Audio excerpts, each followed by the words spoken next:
కశ్మీర్లో భారత సైన్యంలో పనిచేశాను. శ్రీనగర్ పట్టణానికి దగ్గరగా ఉన్న అవంతిపూర్ ఎయిర్ ఫీల్డ్ లో ఇండియన్ ఎయిర్ ఫోర్స్ లో యుద్ధ విమానాల పైలట్ గా ఉన్నాను.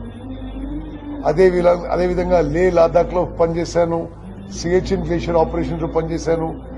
కశ్మీర్ రాష్ట్రంలో ఉన్న పరిస్థితులు కొంత అవగాహన ఉన్న వ్యక్తిగా ఇది చాలా దురదృష్టపు సంఘటన.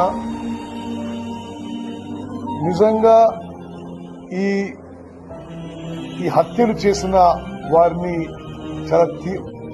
వారిని చేయించిన వారు ఎన్నుకున్న వాళ్ళని కూడా చాలా తీవ్రంగా పరిగణించి మరి దేశం ఒకే తాటిపై యునైటెడ్ గా దీని మీద డెటరెంట్ యాక్షన్ తీసుకోవాలని చెప్పి నేను విజ్ఞప్తి చేస్తున్నాను.